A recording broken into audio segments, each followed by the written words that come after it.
नमस्कार दोस्तों। चलिए आज हम बात करते हैं दुनिया कैसे एक अंडर अटैक में है। मतलब ऐसा उम्मीद किया जा सकता है कि तीसरा वर्ल्ड वॉर भी हो सकता है। कैसे जानते हैं? एक्चुअली कुछ दिन पहले चीन इंडिया लद्दाख में आके कुछ प्रॉब्लम क्रिएट कर रहे थे। अब चीन का रुख अलग बदल चुका है। चीन चीन अभी किसी भी तरीके से ताइवान पे कब्जा करना चाहता है। इतना ही नहीं दोस्तों, चीन की सेना अभी श्रीलंका में भी है। श्रीलंका में जो चीन ने इन्वेस्ट किया था पैसे, अब इतने ज़्यादा पैसे इन्वेस्ट कर दिए थे कि श्रीलंका के पास पैसे नहीं है वापस लौटाने का। और इस कंडीशन में अब श्रीलंका में भी अंडर अटैक और चीन का डर सता रहा है। अब ये तो आप समझ रहे हैं कि चीन का अटैक इधर ताइवान, दूसरी तरफ चीन, तीसरी तरफ इंडिया के साथ डिस्टर्बेंस बना हुआ है। वही चीज़ हुआ आज से 25 साल पहले। एक दूसरी कहानी मैं बताता हूँ। आज से 25 साल पहले लगभग अफगानिस्तान में एक टेरर संगठन का जन्म हुआ। उसका नाम है तालिबान। आप लोग जानते ही होंगे कंधार हाईजैक, जिसने तालिबान ने ही किया था, जहाज कंधार हाईजैक। 1996 में मुल्ला मोहम्मद नाम का एक मिलिटेंट, उससे पहले वो मिलिटेंट रह चुका था। उन्होंने कुछ लोगों को संगठित करके तालिबान नाम का एक संगठन बनाया और उन लोगों को उन्होंने विश्वास दिलाया कि अफगानिस्तान उन्हीं का है। और ये बात वो लोग माने और उन लोगों ने हथियार उठा लिया और अफगानिस्तान में युद्ध की स्थिति पैदा कर दी और अफगानिस्तान में उन्होंने कब्जा जमा लिया। अराउंड 2001 के अमेरिका में एंट्री हुए अफगानिस्तान में एंट्री हुए अमेरिकी सेना की। और फिर वो तालिबानी का सत्ता ज़्यादा दिन तक रहा नहीं, वो उनका सामना नहीं कर पाए और फिर अफगानिस्तान में शांति स्थापना हुई। अब ये बात मैं इसीलिए बता रहा हूँ, चीन का बात बोला कि एशिया में अभी जितने भी कंट्री है जो ताकतवर है, जैसे इंडिया है, चाइना है, ये अपनी अपनी प्रॉब्लम को सुलझाने में लगे हुए कोरोना के कारण से। जो छोटे कंट्री है उनका वो भी अपने अपने प्रॉब्लम, वो दूसरे देश को डिस्टर्ब करना नहीं चाहते। लेकिन चीन इस महामारी में सबसे बड़ी आपदा उसके लिए ये है, वो ताइवान को अपने पक्ष में करना चाहता है और युद्ध की घोषणा आप लोगों ने बहुत जगह सुना भी होगा। अब इस स्थिति में जब एशिया में एक बड़े अटैक का खतरा मंडरा रहा है, तो अमेरिका अपनी सेना एशिया से बाहर कैसे ले जा सकता है? आपको मैं एक बात बताता हूँ।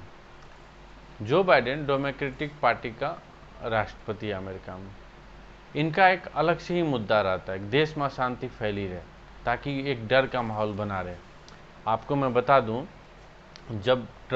जब इलेक्शन चल रहा था अमेरिका का, जब एक प्रिडिक्शन था कि ट्रम्प हारने वाले हैं और जो बाइडेन नए राष्ट्रपति बन सकते, उसी टाइम एक युद्ध हुआ था अजरबैजान और आर्मेनिया के बीच। शायद आपको अब याद आया होगा। उसके बाद दूसरा युद्ध हुआ क्या,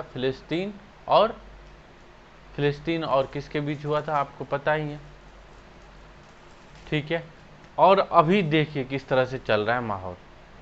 तो ये कहीं न कहीं अमेरिका संकेत दे रहा है कि इजराइल जब फिलिस्तीन के साथ युद्ध किया, या अजरबैजान और आर्मेनिया में युद्ध हुआ, और अभी जो स्थिति बना हुआ है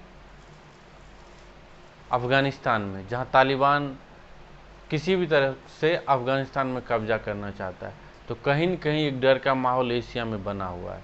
अब देखिए, अगर कल चल के चीन तालिबान पे कब्जा कर लेता है और श्रीलंका पे फोर्स करता है, तो क्या होगा? एक डर का माहौल एशिया में बनेगा। एशिया की इस चीज़ के डर के माहौल को देखते हुए दुनिया में हथियार खरीदने, हथियार के बारे में बात करना शुरू हो जाएगा और अमेरिका का इनडायरेक्टली हथियार बिकना शुरू हो जाएगा। अब एक बात बताइए, किसको नहीं समझ में आ रहा है कि अफगानिस्तान में तालिबान निर्दोष लोग को भी मार रहे हैं, मिलिटेंट को मार रहे हैं? किसको नहीं ऐसा समझ में आ रहा? कौन से ऐसे देश, पाकिस्तान इसमें खुशी क्यों मना रहे हैं? लेकिन फिर भी सब देश, यूएन सब शांत है। आपको पता है कश्मीर में अगर दो लोग की गोली लग के हत्या हो जाती है ना मिलिटेंट के द्वारा, अगर वो आतंकी हो भी तो मुद्दा यूएन कहाँ कहाँ चले जाता है। लोग पूरे जो लिबरल है तथाकथित वर्ल्ड में वो उछल कूद मचाते हैं। लेकिन अभी देखिए अफगानिस्तान में तालिबान क्या हाल मचा रखे, लेकिन कोई इंटरनेशनल मीडिया को सब कवरेज सब कर रहे हैं, टीआरपी सबको चाहिए, सारी चीज़ें सबको चाहिए, लेकिन क्या क्यों सेना वापस क्यों गई? क्या दूसरे देश के पास क्षमता नहीं है तालिबान को रोकने का? क्या तालिबान पुण्य का काम कर रहे? नहीं। तो वर्ल्ड अंडर अटैक में है। अब आपको इस वीडियो में एक सीखने वाली मैं बात बताता हूँ। ये तो एक कहानी थी, अब मैं कोशिश करता हूँ हर वीडियो में कुछ आप सीखने को मिले। देखिए, आप एक जिम्मेदार नागरिक बनिए। क्यों बनिए मैं बताता हूँ। अमेरिका देश के मोर देन 90% लोग टैक्स पे करते हैं, और उसमें से कुछ एक्स्ट्रा टैक्स का एक स्लॉट बना हुआ, वो टैक्स इसीलिए वो पे करते हैं। एग्जाम्पल के तौर पे चलिए, मंथली $100 पर पर्सन, एक एग्जाम्पल ले रहा हूँ, वो इसीलिए टैक्स पे करते हैं ताकि जो उसके मिलिट्री हैं, अमेरिका सेना, वो बाहर किसी भी देश में जाके रहे, वहाँ खर्चा उठाए और वहाँ उस देश की रक्षा करे और अपनी सैन्य ताकत बढ़ाए, दुनिया को बताए कि हम सुपर पावर, हम किसी की रक्षा कर सकते हैं। आपको पता है इंडिया में कितने % लोग टैक्स, डायरेक्ट टैक्स पे करते हैं? 25% के भी पास नहीं है हम लोग। अगर यहाँ जीएसटी लग गया तो लोगों का रोना गाना शुरू हो जाता है, सर पीटने लगते, भैया जीएसटी लग गया। अरे हम तो इतने लोगों को जानते हैं जो बिजनेस करते, वो जीएसटी कार्ड अभी तक नहीं बनाया, और बात करते हैं अच्छे रोड, मिलिट्री, कभी इंडिया फोर्स के पास सब कुछ हो। कुछ लोग तो मुझे ऐसे मिले, भैया अरे इंडियन आर्मी के पास बुलेट प्रूफ जैकेट ही नहीं है। अच्छा भैया, हाँ, लेकिन टैक्स हम कैसे पे करें? तो ये आपको सीखने की ज़रूरत है। आप एक जिम्मेदार नागरिक बनिए और भारत के विकास में अपना योगदान दीजिए। अगर हो सके तो टैक्स ज़रूर पे कीजिए। अब देखिए, अमेरिका पे तो कोई अटैक नहीं कर सकता है, लेकिन एशिया पूरी तरह से अंडर अटैक में आ गया है, और चीन किसी भी हाल में सुधर नहीं सकता, वो तालिबान पे हमला करेगा ही करेगा। चलिए एक और बात बताता हूँ, जो इंडिया के लिए, इंडियन आर्मी, जो इंडियन भक्त हैं, जो भारत के भक्त हैं, मैं किसी पॉलिटिकल पार्टी या किसी, जो भारत के भक्त हैं, जो भारत के प्रति अपनी सब कुछ रखते हैं, उनके लिए एक अच्छी खबर बताता हूँ। देखिए, पाकिस्तान तो पता है ना, यूं है एकदम डॉगी शेप में, ऐसे जानते हो ना। अब जैसे देखो, इस साइड उसका पूरा अफगानिस्तान पड़ता है, राइट? ऐसे जब है उसका यूं रहता है ना डॉगी शेप में, इस साइड अफगानिस्तान, इधर ईरान है, चीन का भी बॉर्डर लगता है, बहुत सारा देश है, लेकिन मोस्टली हिस्सा जो इस साइड है, यहाँ इंडिया के साथ उसका लगता है, पाकिस्तान के इंडिया के साथ। इधर अफगानिस्तान, समझ रहे, फिर से क्लियर कर रहा, और ऐसे ही है ना कुत्तों की तरह पाकिस्तान का शेप। तो इधर इंडिया और इधर अफगानिस्तान, ठीक है। इस बीच में उसका पाकिस्तान के साथ चीन भी है, ईरान भी है, कई सारे देश हैं, ठीक है। अब जैसे देखिए, ये वाले क्षेत्र में अभी पूरी तरह से प्रॉब्लम्स क्रिएट है। यहाँ तालिबान पूरी तरह से एक्टिव हो चुका है, और यहाँ पे लड़ाकू, मतलब पूरी तरह से फाइटर चल रहा है, मतलब यहाँ पे गोलीबारी चल रही है, असंतुलित है। और बैकअप के लिए पाकिस्तानी फोर्स इस वाले इलाका में, ये कुत्ते वाले शेप के जो इस वाले इलाका है, यहाँ पे पाकिस्तानी फोर्स एक्टिव है बैकअप के लिए। अगर तालिबानी को कोई भी प्रॉब्लम पहुंचाती है अफगानी फोर्स, तो पाकिस्तानी फोर्स इनडायरेक्टली उसको बैकअप देंगे। अब देखिए, यहाँ पे जो भारत का नक्शा है, ऊपर में मैं साइड में आपको दिख रहा है भारत का नक्शा, जो कश्मीर वाला पार्ट है जो आप देख रहे हैं, जिसमें पीओके वाला पार्ट है, देख रहे हैं ना आप, पीओके वाला पार्ट, तो पीओके वाले पार्ट में पाकिस्तान के पास अभी इंडियन आर्मी को क्या करना चाहिए, यहाँ पे सीज फायर कर देना चाहिए।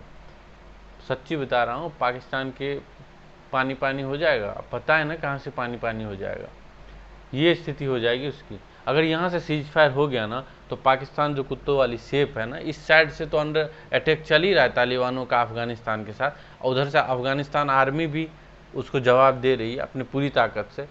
यहाँ पे इस साइड जो इंडिया वाला पार्ट है, यहाँ से इंडिया थोड़ा थोड़ा क्या करे, पूरी तरह से आर्मी भर दे, ठीक है यहाँ पे। और पीओके वाले इलाके में, वहाँ पे इंडिया क्या करे, सीज फायर थोड़ा थोड़ा कर दे, मिलिट्री जमा कर दे।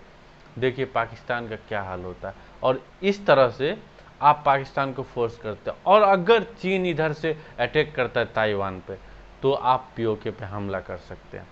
अभी ये बहुत अच्छा मौका है, अमित शाह जी और नरेंद्र मोदी जी, आप पीओके ले सकते हैं।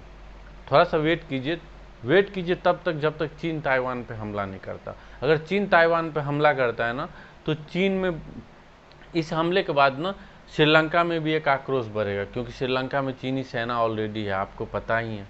तो ये एक मोमेंट बनेगा। और पाकिस्तान एक साइड से तो अब अफगानिस्तान के सारे फोर्स तो जब तक रहेंगे तब तक तो फाइट तो करते रहेंगे, बैकअप में पाकिस्तानी फोर्स। और ये तो खुल के ही पाकिस्तानी ने तालिबान का सपोर्ट करते हैं, क्योंकि मुल्ला जब शरण लिए थे तो कहाँ लिए थे, पाकिस्तान में ही लिए थे ना, जब अमेरिकी फोर्स 25 साल पहले आई थी। तो ये वाली जो कुत्ते वाली शेप का ऊपरी पार्ट है ना, यहाँ पे तो बहुत सारा प्रॉब्लम है। इधर जो इंडिया वाला इलाका है, जहाँ पे आपको पूरा ये जम्मू कश्मीर पड़ता है, ये पूरा यहाँ से लेके तो पीओके वाले इलाके में आप कर सकते हैं, और बिल्कुल कर सकते हैं, आप अपने हिस्से कब्जा भी कर सकते हैं, और कोई आपको यूएन में कुछ नहीं बोलने वाला है। अगर ये वीडियो आपको कुछ इम्पोर्टेंट लगा, आपको कुछ जानकारी मिली, तो प्लीज़ हमारे पेज को फॉलो कीजिए, सब्सक्राइब कीजिए अगर यूट्यूब पे देख रहे हैं, एंड लाइक कमेंट करके ज़रूर बताइए। Thank you so much. हम बहुत जल्दी फिर नेक्स्ट एपिसोड लेके आएंगे और इसी पे बात करेंगे कि वर्ल्ड अंडर अटैक है और चीन का नेक्स्ट कदम क्या है और क्या होने वाला है। Thank you so much. नमस्कार, जय हिंद, भारत माता की जय।